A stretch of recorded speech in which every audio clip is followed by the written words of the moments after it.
We were out to eat as a team, and this little girl came up and like tapped me on the shoulder, and she's like, "Have your autograph?" And Art's like, "Who do you think she thinks you are?" Because it couldn't have been me, right? Like, who am I? So I was like, well, I'm not like probably a famous CrossFitter you think that I am. She's like, "No, sign my paper and do a push-up with me." So to get to be that person for her, whether or not she thought I was someone famous or not, I don't know, but it was cool to have those moments.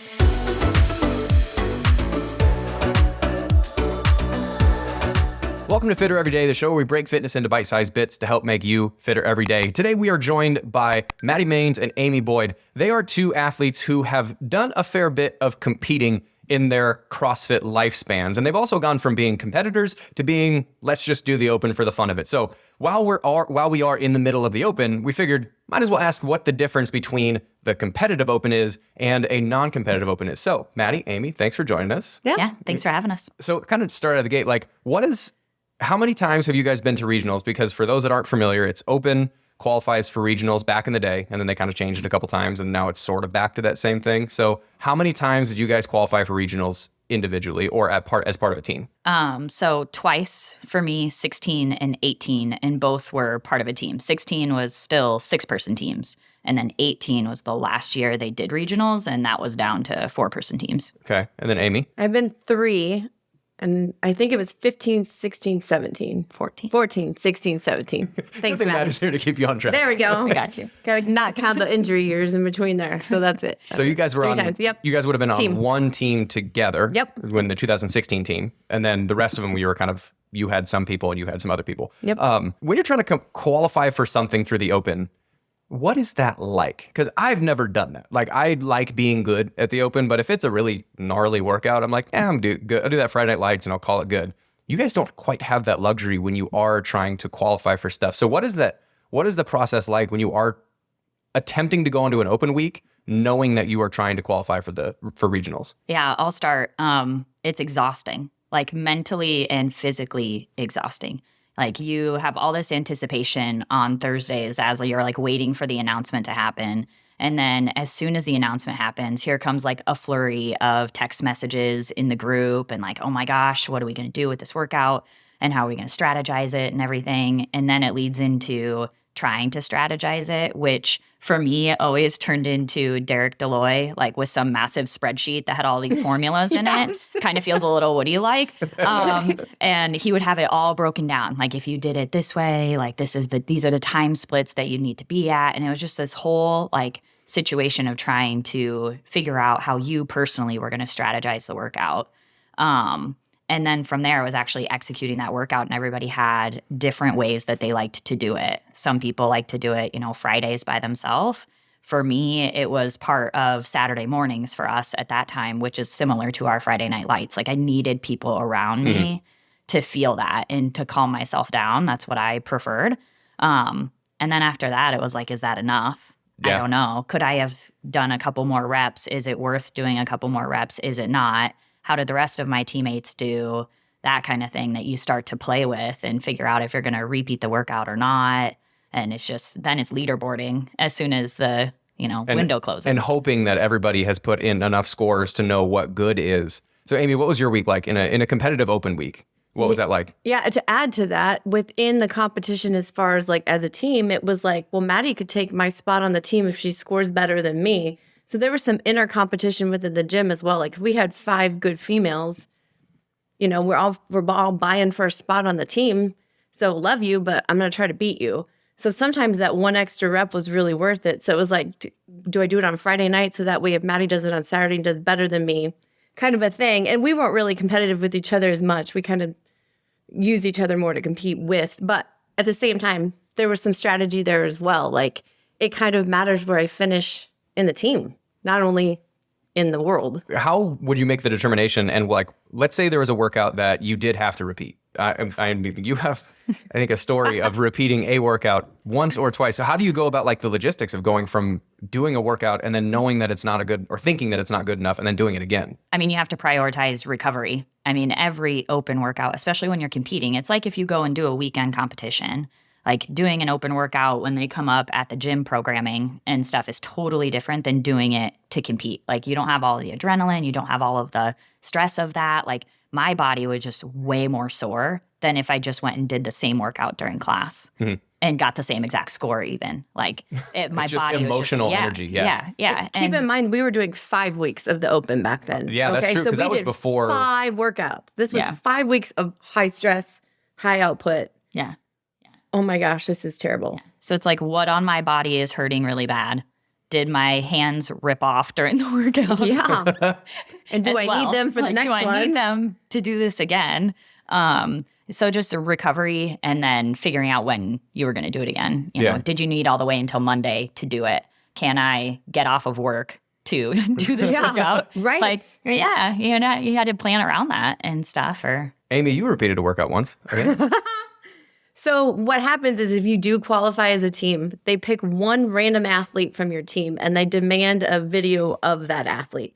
So that was the other high stress thing. We had situations where videos would turn off mid-workout or like something would go wrong and you were like killing it and then you just had to stop. I mean, I remember an athlete on our team like literally throwing a huge temper tantrum. Clipboard got thrown. They ran out of the gym screaming because the video had turned off. So there was stress even with how we were recording it. So what happened? So we had a clean ladder, and I was the only one that was able to get out of the 175 bar into the toes to bar. So the score that I had gotten was it double unders, cleans, toes to bar, and you had like 4 minutes to do something like 2 or 3 rounds. It was like 17-2 or something like that. Yeah. That was repeated. Anyway. So I cleared the 175, which was huge. And that was my second time doing it that I cleared it. But I knew I was close the first time. So I came in on a Sunday, I think it was, I don't know. But I cleared the 175, gotten a really good score. Well, it turned out that I was the athlete chosen. That was the workout chosen. We go back to watch the video, and one set of my double unders is completely out of the video. Uh-oh. Right? That means my score is invalid. So they give you 48 hours to do this workout and prove that your score was legit. I dead panic because it took everything in me, but that score mattered a ton for our team because the men had a lot heavier weight than 175, I think, in that workout. So literally I was the only athlete that would have been on the team that was able to get that score. So I'd done it twice, and I think, I'm trying to remember the volume of toes to bar in it, but it's insane. Did it again, didn't get through the 175. I took maybe 8 hours, did it again, didn't get through the 175. This point, my toes to bar volume is somewhere in the 400s. And this is in less than 48 hours. This is from a Friday to a Sunday to like a Tuesday. And I think, yes. And I think the only reason I didn't injure myself, rip my hands, I was like not in my mind. I was just shaky and like, my team's going to hate me forever. I can't get the score. I can't prove this weight. I remember going to the back room where like no one could see me, and I set the video up with my judge, and I was like, this is it. This is my moment. If I don't clear this bar, like we're not going to regionals. And I did it. I submit the video. I mean, I can't stand up for like 3 days. I've done like over 600 toes to bar at this point. And they send back this really nice message, HQ does, and they're like, well, we just needed to know it was possible. You could have just sent in the first video, would have been. So I had done the most volume I'd ever done. It was like the worst moments of my despair of my life, and I didn't even have to do it. Oh my God. You don't have anything that's that dumb, do you? As far as repeating? What is the dumbest repeat that you've had to do? Oh, that's a good question. Oh, that is a good question. So it was, I forget which year it was, but the workout was overhead squats and chest to bar. There might have been double unders in there. I can't remember, but I know that there were overhead squats and chest to bar. And I happened to be visiting my brother in Denver during that week. Of Noted high altitude place. Correct. Poor choices were made on the timing of that trip. But so I went and I did the workout. I dropped into a box and did the workout and absolutely shit the bed. It was so bad. And I remember texting Luke because he texted me right after. This is Luke Ryland, who's Luke Ryland. Like captain of the team. Yeah, Captain Luke. Yeah. And I remember he texted me and he was like, hey, did you crush the workout? And I was like, well, I mean, no, not really. And like everybody else had like done it and stuff. And so I knew what everybody else's scores were. And it was bad.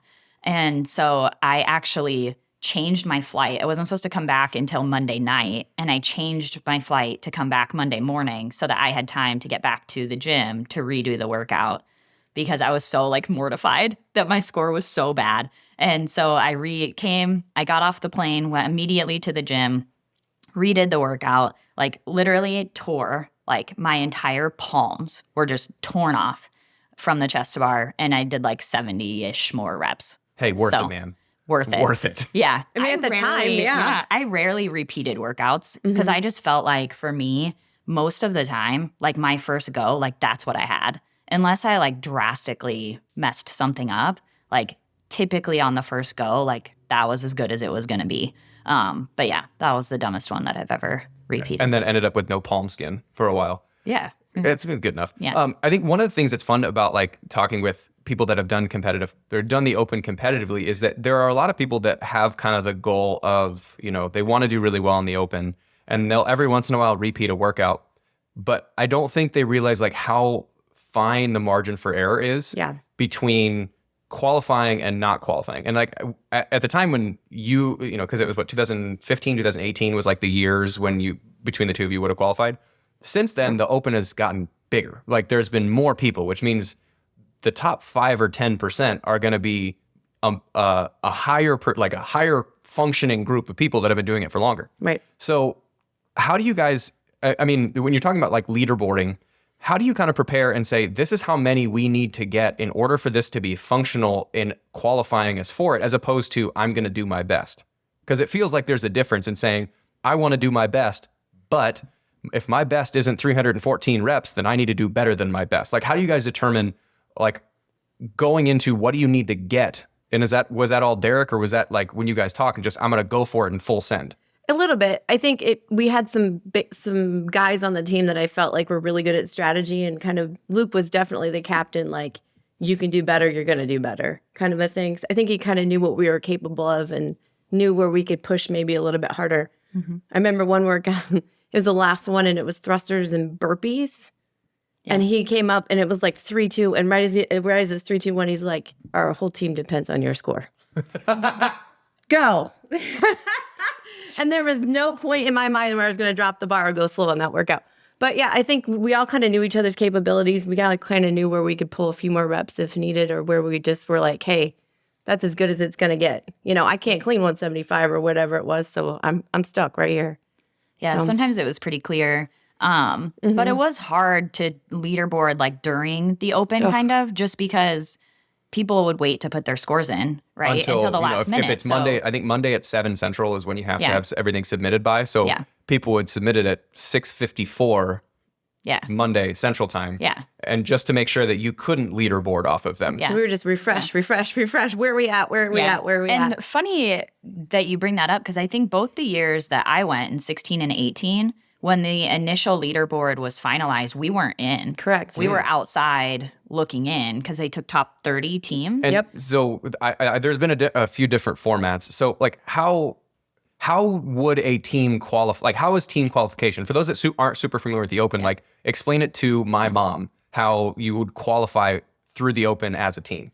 Yeah. So back in the day, it was I sign up for the open and I am part of CrossFit 8035. That was my affiliate. And so anybody that signed up and tied their registration to CrossFit 8035, their score could count towards the team. Right. So everybody does the workout, everybody puts their score in. The top 3 female scores from that gym, that affiliate, and the top 3 men's scores get added together, and that becomes the team score. And so there was a couple of times that somebody definitely that was not on the regional team contributed to a score. Absolutely. You have some female that's in there that can clean a house. Like, she's going to dominate that strength event that ends in a clean, or something like that. And so it was really your entire affiliate, which is why it's called the Affiliate Cup. Like, it was an affiliate situation.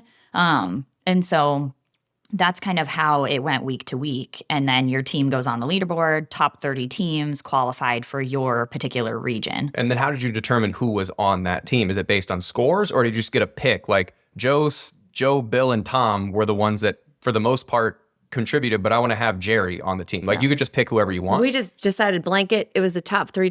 And then the fourth person was our alternate. But yeah, we decided to make it most So like fair on that our way. gym leaderboard. Right. So we'd go into the open leaderboard and we just pull up the gym leaderboard and say, these are the top 3 males. These were the top 3 females. That's who's on the in team. that 5 weeks. Oh, okay. That makes sense. It was the most fair way to do it. Yeah.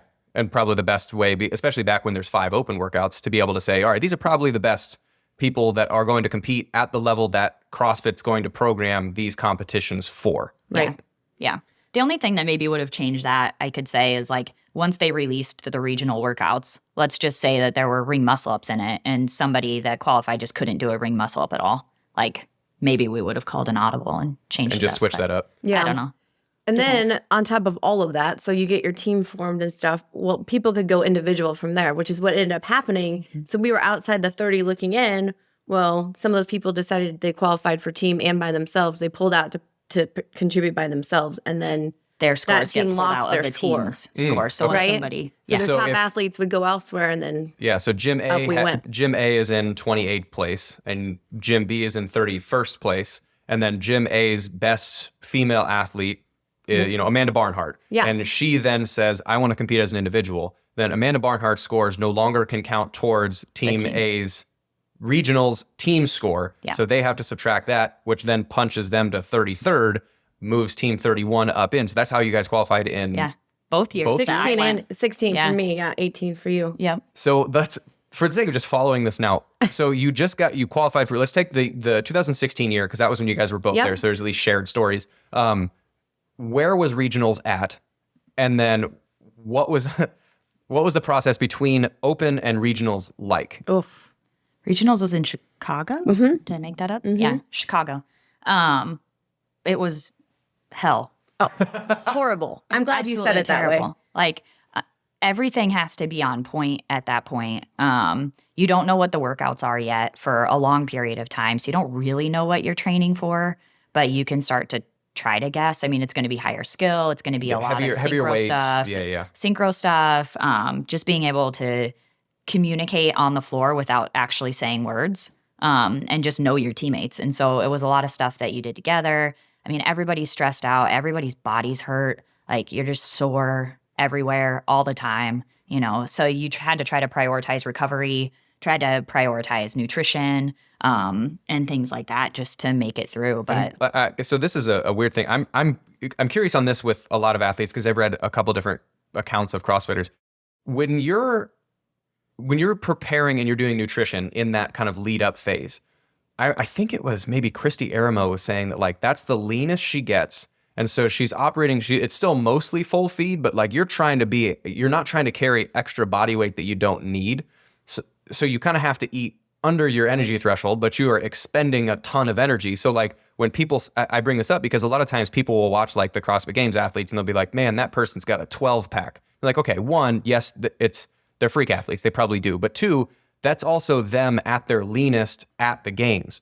When you guys are preparing and you're doing the nutrition and recovery and stuff like that, are you focusing on keeping your energy level high, or are you trying to stay as lean as you can so that set of chest to bars doesn't I'm not doing it at 155, I'm doing it at 150. What is the choices that you're making in there? I think it's dependent upon your role on the team. And to be quite honest with you, I was 36 years old in 2016. I had 2 little kids, and I was the strong athlete on the team back then. Like I remember hitting a set of 125 overhead squats for 21. Couldn't do that now, but I was like a rectangle back then. I mean, I was like, I even remember on the really heavy deadlift, I was like, give me 3/4 of the bar. And I would take 3/4 of the bar. So I was having most of the weight. So my nutrition was to sustain the muscle mass and just survive the gymnastics piece of it, because that was my role on the team. So Yeah. I was also a mom and just surviving. I don't even know what I ate. I don't everything. Well, in 16, I was at a place where I didn't have any kids yet. So I was eating more for recovery than I was for being lean or being a little bit lighter for some of the gymnastics movements. I was a gymnast growing up, so Okay. gymnastics wasn't necessarily something that I had to focus a ton on, aside from just sheer volume, because you just didn't know what you were going to see. You could go out there and see 200 chest to bar in a workout, and that was normal. Right. So I was more eating to recover, like eating so that I slept well, just getting a lot of nutrients into my body to try to help recovery-wise. Yes. Like, we tried to live like professional athletes that weren't professional athletes between that time period, which was crazy because we didn't know what we were going to see. We had jobs, we had families, we had things outside of that, but yet we had to slam in just as much training as professional athletes were doing to go to the games. Yeah, so it seems like you couldn't do anything by accident. Like everything had to be completely intentional. Like all the food, all the hydration, any supplementation you're going to take, all of your training has to be like on point, intentional. And like, that's great. I love living with intention. But living every minute with intention seems like a lot. And forget about partying and having fun. Like, the open was awful, but you couldn't really do much. You know, drinking, eating a bunch of junk, like, you had to focus on that time. And then you went right into prep for regionals. So it was like, we didn't really get to have much of a life until regionals was over. And regionals was usually in April, right? Sometime late March. Because it late was March. Yes, February into March, and then into late March would have been the regionals. So you guys have this hellacious training camp that you're going between the open, which already sucked, into regionals prep, which was worse. Worse. Yeah. I vote worse. I feel like regionals was later because we always came back right before Murph. Oh, you're right. We did come back. We would like get out of the car and Luke's like, who's doing Murph? Who's and doing I'm like, Murph? I'm going to drink some beer. Yeah. Murph. Give me some donuts. You're right. It was then. So it would have been then late April, early May. It would have been late April, early May. Yeah. So That's then right. It depended what weekend you were because there was 4 weekends of regionals and it rotated. That's true. And so we were the first one time. We were the first one in 2016, weren't we? Maybe. I don't remember. So we had like hardly any prep. Well, and they would have, how long before that would they have released the workouts? Is it kind of usually like a week before the first weekend of regionals? And so then by the time they get to the fourth one, the fourth weekend, they would have already seen what that workout looks like in competition, high stress, so they can strategize. And they've probably done it themselves as a team 4 or 5 times. Right. Yeah. So when you arrive to regionals, what is that experience like? Like checking in, actually going through and saying like, oh, that's Rich Froning over there. Like, what is that like? I mean, I think it's different. It depends, right? I think the first year that I went, it was just kind of like a surreal moment where you're just really proud of yourself for even being in the company of people that you watch on TV and stuff, and that, you know, like a Rich Froning and things like that. I'll never forget the first time in 2018, the very first workout of 2018, we were in the lane right next to them. And it was just like the weirdest thing to think like, oh, here I am competing right alongside them and that kind of stuff. So it was cool.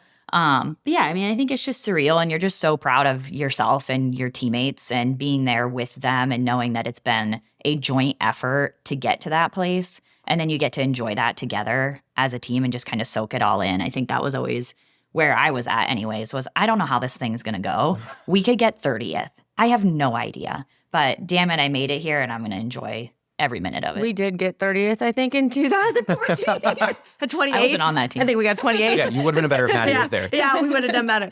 But I think, just to kind of piggyback off that, I remember in 2014, I was laying on a recovery table and I didn't know who I was talking to. And I was just talking to this athlete about the, regionals. Turned out it was Alexander LaChance. And nicest human being I'd ever met. But then I start, fangirling her. I'm like, I talked to her. And then I'm like, wait, I'm at the same thing as her. That's pretty cool. Yeah. 2017, we earned a chance to be in the heat with OC3, with CrossFit Mayhem right next to us. And it was all I could do to not just sit down and watch, and be like, I deserve to be out here with these people. I've earned this. And I think for me, like lining up back there, I looked around the room and I was like, how many of these people are parents? How many of these people are in their late 30s? So to get there and feel like I had a full-time job, and I have a life outside of CrossFit, and I'm standing next to people who do this for a living, like, cool. This is really, really cool. Yeah. So those are some of my favorite. One of my other favorite moments, we were out to eat as a team, and this little girl came up and, like, tapped me on the shoulder, and she's like, have your autograph? And Bart's like, who do you think she thinks you are? Because it couldn't have been me, right? Like, who am I? So I was like, well, I'm not, like, probably a famous CrossFitter you think that I am. She's like, no, sign my paper and do a push-up with me. So to get to be that person for her, whether or not she thought I was someone famous or not, I don't know. But it was cool to have those moments. So now you checked in, you've had these kind of warm fuzzies. Yeah. What is competition like in the regionals? Because it is, I mean, if the open is competitive, because it's a weird feeling because you're competing. Like I grew up playing Mario Kart, and like every once in a while you do like the race against a ghost where you can't really see how fast that you're just racing against the clock. And you're like, I hope that I'm faster than everyone. It feels like regionals is like you're then in that melee where there's 12 other cars at the same time. And it's not just racing against a clock, it's racing against a clock and Rich and Andrea Nisler and whatever. So what is regionals like once you actually get to the competition floor? What is that feeling like when you're there? It's straight execution. We've done this, you know the plan, game face, follow the plan. For me, it always felt calm because I knew what we were going to do. I knew who was going to do what and when. We even had, if it goes poorly, here's the plan B. Yeah. But like, I didn't, once 3, 2, 1 went, it wasn't who's next to you. It wasn't who's announcing our name and saying incorrectly, 8035, 80. Every time. 3, 4, yeah, whatever. But it was follow the game plan and do your job. Yeah. Yeah, exactly. I mean, as soon as you take that first step onto the floor, like all of my like butterflies, nerves, everything went away. And it was just execution and trusting who else you were on the floor with and trusting that at that point, you weren't going to pull out a miracle. Like your skills were what they were. Yep. Like how much you could lift is pretty much what it was, right? You're not going to go out and just do something ridiculous. Like you just have to trust that you've put in the work at that point.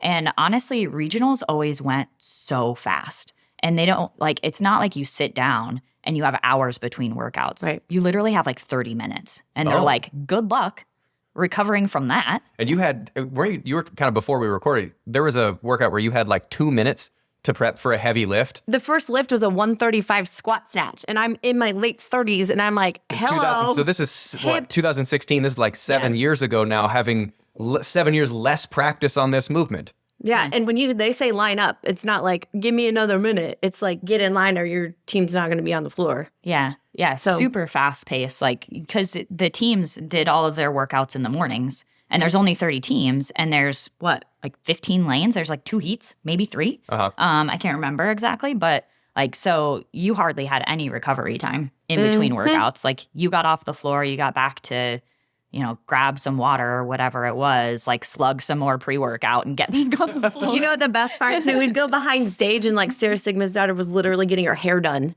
And, Rich Froning's team all had like lazy boys and we just go plop down on the floor. Like put our heads on our gym bags. Our non-sponsored gym bags. Yeah, with your one like Ziploc baggie full of orange slices. Yeah, exactly. We didn't even have that to go to.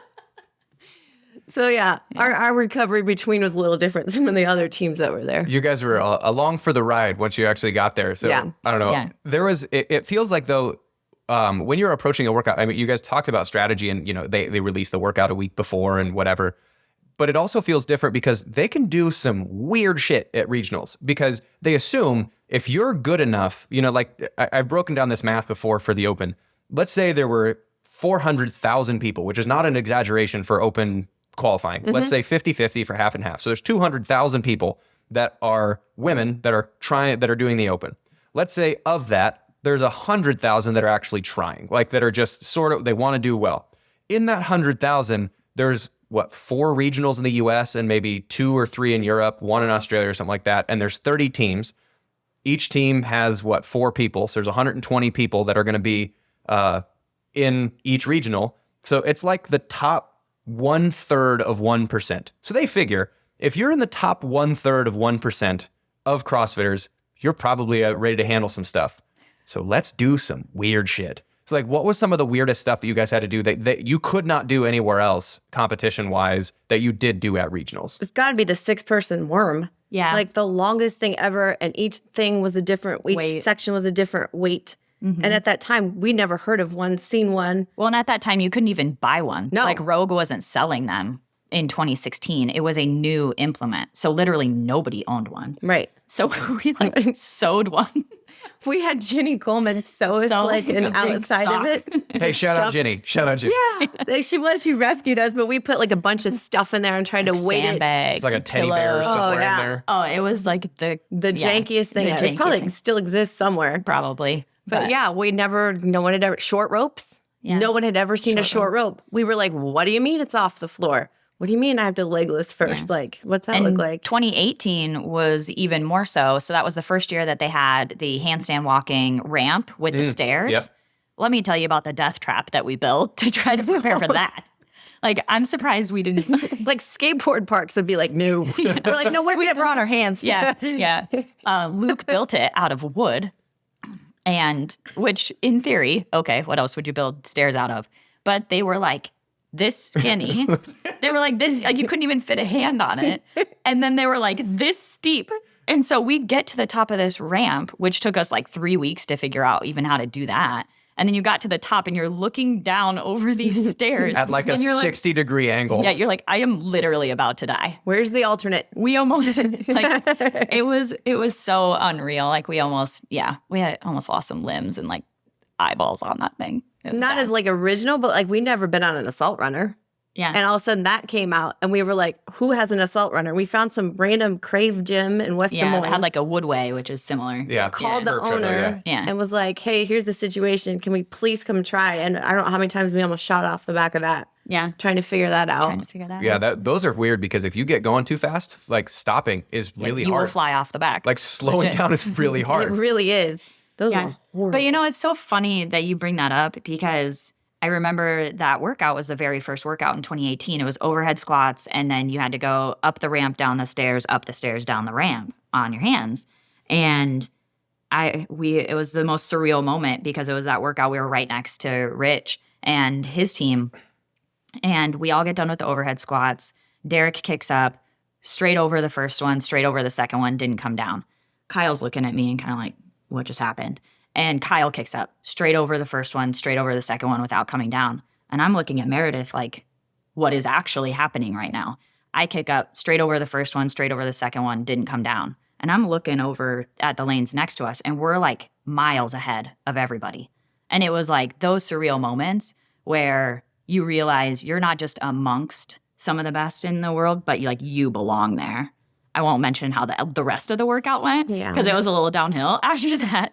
But it was like we made this thing in our gym that was so janky. Like we almost lost limbs on it. And then you get there and you adapt. And I think that those are some of the cool moments too. Yeah, Luke and I had one too. We had a partner deadlift workout with burpees and we had 45-45. Maddie and her partner 21-15-9. 21-15-9 and then the other You said partner deadlift? Yeah. Meaning that I'm holding onto the bar at the same time as my partner is holding onto the bar, and we're doing deadlifts, all four hands on the bar. Yeah. Right. Yeah. And we had the 45-45. The next team, the next partner pair of male-female had 30-15, and then there's a 21-15-9. Luke and I go out there, and Luke's common thing was like, 3, 2, 1, forget the plan. I'm going to go as fast as I can. And right before we went out there, I was like, hey, if you're not on the floor chest at the same time as me, I'm going to go anyway. Let's go. I was so pumped for that workout. So we get into the first set of deadlifts, and we're actually starting to set an event record. So the camera's starting to go our way. When I say event record, I mean of all the regions. Then we get into the set of 45 burpees, and now we have the event record time going into the 45 burpees. The crowd is going insanely crazy. Like, it was just such a cool moment to be like, wait, are they talking about it? Like, we're setting the record for this? Like, people are going to try to beat our time? So, yeah, moments like that were unforgettable. And did that end well? No. It started well, though. But, yeah, we kind of lost it in the middle a little bit. We had a lot of moments like that that started really well. We hold on to the good moments. Yeah, Let's just remember those. The warm memories. Yes. We keep those ones. Yes. Those are fun, warm memories. We could talk about the ones that didn't go well if you like. Is that good content? There's at least one that I feel like at one story of like, what is the weirdest, worst thing that happened at regionals? You want to take one and I'll take one? Do we have the same one? You go. I have at least 12. It's fine. Okay, cool. I would say the snatch workout for me, the snatch ladder in 2016 was rough. And, in 2016, for females to snatch 135 pounds, like you were pretty good. Like if you were snatching that. And so I remember when they released the ladder and that was the first barbell. So it went like 135, 145 up to 175 was the last barbell for females. And it started, each female had to do 5 reps squat snatch at 135, and then it was 4 reps at the next bar, 3 reps, 2 reps, 1 rep. And once you started on your reps, you had to finish your reps. So you couldn't cycle through the 3 athletes. So like Amy was the first on the floor. She had to hit her 5 reps. If she started failing and couldn't do them, she could bow out so that the next athlete could come out onto the floor. And I think I had snatched 135 like once, maybe. It was probably a little sketchy. You had maybe snatched it a few times, and Danny hadn't. Our third female that year had never snatched 135. And they also release minimum work requirements in every workout. And if your team can't reach that minimum work requirement, you're DQ'd. You're From out. the whole competition. Yeah, You're done. from the All whole the work you did to get there. Yeah. You're out. And so the minimum work requirement was that every athlete had to do at least one snatch. And so that, like, those are the types of things that added to all of that stress of preparing for regionals, because Danny had to try to figure out how to snatch 10 more pounds than she could snatch currently in a couple of weeks. Yeah, which it's just not doesn't like happen. it's not like you can just like magically like, oh, let's just increase my strength number on Madden so I can do more lift. It's Yes. like, no. This That is what you doesn't got. happen. Yeah. So the boys had gone through the snatch ladder before us, and they were super jazzed. Like, they hit PRs. They almost cleared the whole ladder. They're like hooping and hollering, and we're like, It's gonna be great. this is gonna be fine. Everything's gonna be fine. And so Amy's the first athlete out, and she starts hitting snatches, but they were power snatches. The rule was, Quite even getting if you depth. paused going to depth, it was a no rep. So you had to receive it at the bottom. Yeah. And so I think she did like 11 snatches to get 5. PR. Nice. Yeah. Nice. Yep. None of them counted. And Danny and I are standing on the start mat like, oh, shit. And we're kind of looking at Luke, because Luke was supposed to be like the person that was like telling us what to do, like looking at the time and like telling us like, move on so that the next person can come out. So he's supposed to be like advising us. And I look over and he just walks off. Like, he was so mad. He was so upset with how it was going that he just left. He just left us hanging. And I give him shit about it all the time. Like, to this day, I'm like, remember that one time Way to that you were supposed to be our abandon us. coach and you left us?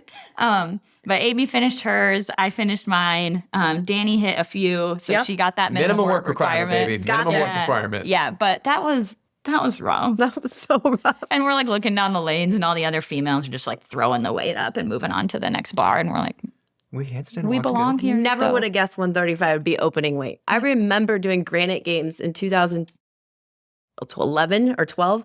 The opening weight was 75 Yeah. at RX at a big competition. I think that if there is any, I mean, CrossFit has come a long way as far as like what humans can do under reasonable competition standards. But I think the thing that's the most impressive about like the competitive CrossFit world is how far the women's standards have come up. Insane. Like, I joke every once in a while that if you look at an open workout pre like 2014, it's like girls shouldn't lift too much. We just want to make sure it's because it's like men. It's like the weight scaling is like 155, 15. Like it's 155 for men. Women get a marshmallow between two toothpicks, and it's okay. It's kind of horse shit is that. Yeah. But then as it's come along, it's like, oh, we got like a clean ladder is like, all right, women, your finishing weight is 245.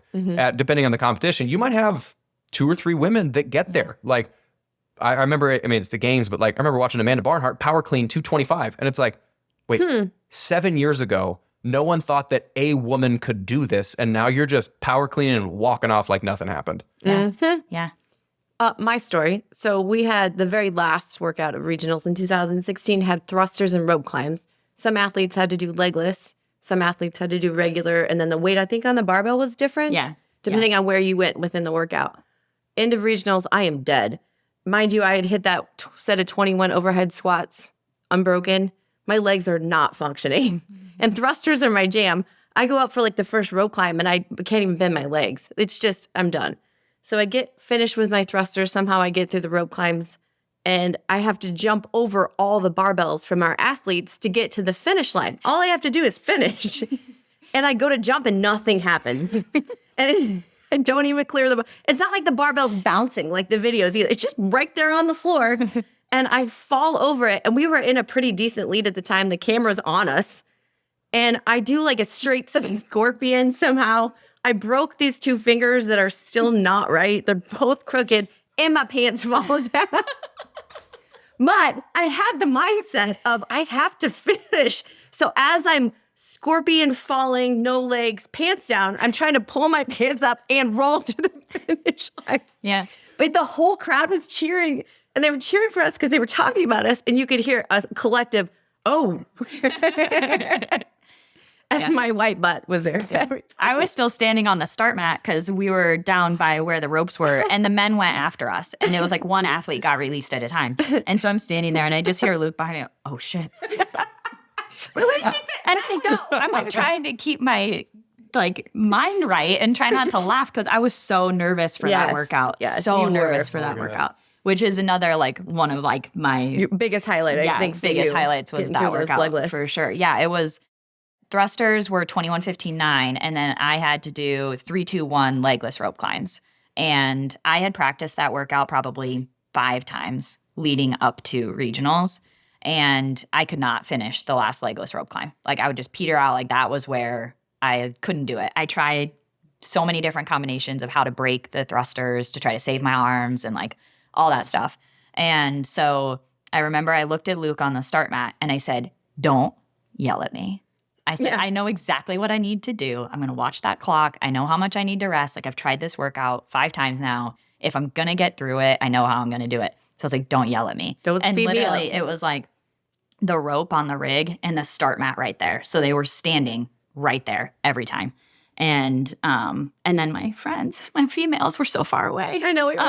All the way on the other end. With my 2 broken fingers and her ass hanging out.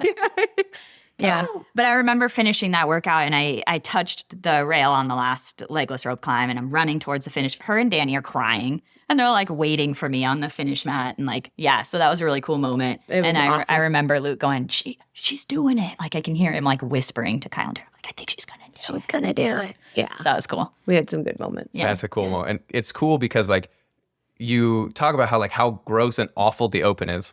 And then how gross and awful the preparation into regionals is, and then breaking your finger and showing your butt to a crowd. And then I also peed down the aisle when I was leading on the deadlift workout. Had to clean that up. That was fun. Fine. oh man, public embarrassment, great. But then like all those moments you like, oh, remember them very fondly. So now like to switch just a little bit, the open has a little bit of a different feeling now, right? Like contrast the last, like what we were talking about, like what does an open workout look like for you guys now? What did it look like for me last year or what will it look like for me this year? What so will- it's different. Go for it. I mean, last year for me, I'm always competitive. I'll always be competitive. Yeah. So even if I'm not trying to compete, trying to earn a spot on a team or whatever that might be, I'm still going to be competitive with myself, but much less stress around that. Like I'm not going to plan every transition and I'm not going to grab my score sheet and like jot down all my times that I like all my splits that I need to be at to hit a certain score or whatever it might be. So some of that like stress and prep and that stuff doesn't go into it anymore. I had the opportunity to do one of the opens when I was pregnant in 2017. Obviously that is a completely different approach and a carefree approach. And I was real pregnant. I was like 8 months. So I was not doing much and stuff. But yeah, I mean, it's way more relaxed. I think for me, the open has always been about community, even though it was competitive. A lot of you all would do the workouts on Fridays just as a small group of people with like just your judge. And I was like, I'm not doing it. Like I need to be in the big group. So for me, the open's always been about community more than it's been about anything else. So yeah, I mean, it's way more relaxed and you're not leaderboarding and as much. You're not leaderboarding as much. But, you still get rubbed the wrong way a little bit if like somebody in the gym beats you that you're like, Yeah. they shouldn't beat me in a workout. I'm going to redo this one 6 more times. Yeah, no, there's no repeated workouts. There's just one and done kind of attitude. But yeah. Amy, what's your week like now as opposed, or your open weeks now as opposed to before? Focused a lot more on other people's open experience. Like I just today formed the female group because we're going to do Battle of the Sexes. So it's organizing heats. It's making sure everybody has fun. But within that, I mean, the online qualifier for my age, it's fun to see for a 42-year-old where I rank still, like in the 40 to 45. So I do like to give my best and then see where I fall as a female non-competitor that's in the 40 to 45. So I like to see that. Yeah. Whether or not I redo a workout or not is just whether I strategize completely wrong or not. And if I really blew it, then I maybe redo it. But otherwise, it's just move on and plan the next one for everybody else. Yeah, I think it feels like the vibe is reasonable human competitiveness level, as opposed to I'm going to cut my arm off in order to get these extra 4 seconds. Yeah. Yeah. Absolutely. For sure. Yeah. Because sometimes 4 seconds was like A big worth it. 6,000 places or something. Yeah. Yeah. And now it's not. Yeah. Yeah. Yeah. I think I'll be competing a little bit more this year. We'll see. I was going to say, I think This is Maddie's in a probably- much different place than I am. Yeah. Yeah. I mean, since moving gyms and stuff like that, and then getting back into nutrition and all of that, like I would say I'm probably the most fit that I've ever been. No, you are. Now. You are. How old are you? Stronger, 32. So you consider I was 36 competing with her in 2016. Yeah. And now Maddie's 32. Like we've completely flopped roles where I kind of was Maddie's mentor, pulled her into the team competition thing. Believe it or not, I used to beat Maddie in the gym all the time. People probably that know me now would never guess that. But it's a completely flopped. And Maddie's the best she's ever been right now. So she may be taking the open a little different direction than I am. Well, and I think it's different now. The qualification process is different, Yeah. right? It's usually got to be top 10%. Yeah, you have to be top 10% in the Open to move on to quarterfinals. Last year, I didn't really have any expectations going into the Open. I had just been working out in my garage for the last year and a half, and kind of working out is a loose term. I did some things occasionally. And so I had just joined the gym and like gotten back into, more of a regular routine. So I didn't do quarterfinals last year because in order to do it, you basically can't work and things like that. And there's certain setups of the equipment and all of that stuff. So unless you can make it during open gym, like you have to do 2 workouts a day and it's just not going to happen. And so I was like, I just won't do it. So going into this year, I was like, okay, I'm feeling the best that I've ever felt. I'm the most confident I've been in the gym than I ever have been. So I'm taking those days off of work and I'm doing quarterfinals and I'm going to see what I'm made of. Cool. So maybe not as competitive in the Open, but those Once you get quarterfinal to workouts quarterfinals. will get a little. Then it goes back to the good old days. Yeah, exactly. Cool. So, Well, I think, I guess if there is anyone who is debating, kind of as a closing, if there is anyone who's debating doing and trying it competitively, is there any advice that you have, whether it's mentally or physically or prep wise, that if you want to compete, here's the thing that I would do if I could tell myself back in 2016 what it would be like? that's tough. That's a good question. Looking back on it now, I have some wisdom and I can see what came out of the experience. Like the enjoyed and non-enjoyed suck of being with a team became my family. Like those are the people I was around, sometimes more than my family. They were the people I was suffering with. They were the people cheering me on the most. And like those women that were on my teams those 3 years and those men that were on those teams are my family. So I think looking back at it, I probably would have enjoyed it a little bit more. Yeah. Like I would have put in the same amount of work. I would have done the same things, but I would have stood back a little bit more during regionals and during the Open and just like take the stress off for a second and realize like this is real. You're in the top 1% of the top 1% that get to experience this. Like just enjoy it. Yeah. And I think on top of that, like, I think you just if you're going to be competitive, you have to be intentional. And we kind of talked about that. Yeah. Like if you're really serious about, taking it in a competitive direction, be intentional and then have those people around you that are going to support you. Because without those people, without a judge that you trust, even like that kind of thing, or makes you feel comfortable. I swear to this day, no offense, but Bart Boyd is the best judge I will ever have in the Open. Oh, Like, no. The most handsome too. Of course. Yeah, and he keeps you calm. He keeps you on your pace. plan. Yeah. If you start to freak out, he is like that, like calming voice. So like you need a judge that gives you what you need so that you can stay in your element during a workout. Right. That is not a Luke Ryland for me. Poor Luke. I feel like we're dogging on him a lot. I know. We love you, Luke. Sorry. But like he gets so riled up and he always thought you could do more. And, Yeah. He's the hype and man. things. Yeah. Yeah, And definitely. I needed that sometimes Yeah. where it was like, You needed that. I didn't. I'm like, Luke, I got it. Like, I know what I'm doing. Did you look at my sheet? I wrote down the times. Like, I'm good. That's a good point. Yeah. I think just having people that are going to support that journey for you is super important because whether it's your home life, whether it's friends, whether it's whatever, it takes an army in order for you to sacrifice the things you need to sacrifice to be a competitor. And so you have to have that support system in whatever way it is and just be intentional about all of the things that you're doing in and around the Open to be competitive. Cool. amen. I think that's probably as good of a place to end on as we could possibly find. So I guess thanks for both stopping in and Yeah. kind of sharing some you bet. competitive wisdom. Thanks for having us. All right. Thanks, everybody.